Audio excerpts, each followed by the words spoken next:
Steve Merrill's here, folks. You can catch his complete work at Wager Talk TV right here on YouTube or wagertalk.com.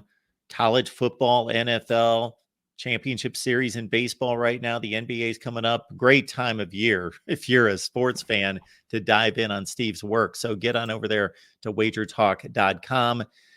Steve joins us each and every week to break down the landscape of college football right here. An Oregon team that's a bit smarting after some questionable coaching decisions, a last-second field goal miss in what was an outstanding football game against Washington, losing by 3 on the road, Steve. So this doesn't change in any way my perspective on how good Oregon is. They go to a tough, hostile environment. They only lose by a field goal on a field goal miss.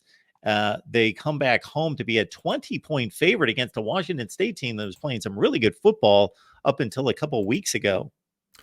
Yeah, and first of all, my database simulation, 10,000 games simulated, has Oregon winning by 27. So the line is too short, but you do worry about the situation for Oregon after that near miss last week. And yes, they showed well, but they still got the L on the scoreboard. Doesn't eliminate them from national title contention because that's one of the best teams in the country. And like you said, they went on the road, only lost by 3. But you do worry about a hangover, especially since that was a revenge spot for Oregon. They lost, and now they're playing a Washington State team that they beat last season. So you could definitely see them being a little less focused. And yes, there's line value if I make it 27 and it's 20, but you could see Oregon coming in a little flat and they still win by 17, right? You know, that's still a good win for them. So that's my big concern here. Washington State also has what we call backdoor cover potential. They average nearly 9 yards per pass.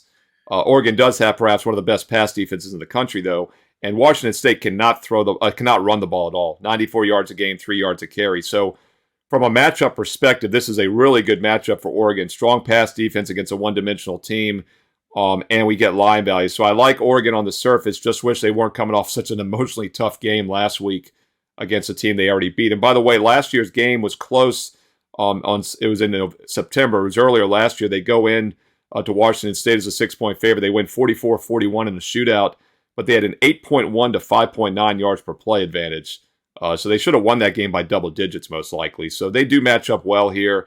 Oregon's the only way I would play it, but I am a little concerned about a letdown or a flat spot after last week. Washington State won its first 4 games, had nice wins against Wisconsin and a good Oregon State team, and then they just hit a wall 2 weeks ago, lost to UCLA, lost by 38 against Arizona. So trying to pick up the pieces at Oregon, a very difficult place to do that.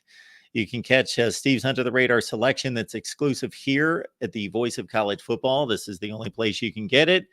Over on the main channel, become a member there, or on Patreon, patreon.com/MarkRogersTV. A ton of other benefits there, but focusing on Steve's Under the Radar selection that's coming through at 17-3 since week 1 of 2022. Steve, thanks so much for stopping by. Hey, thanks, Mark.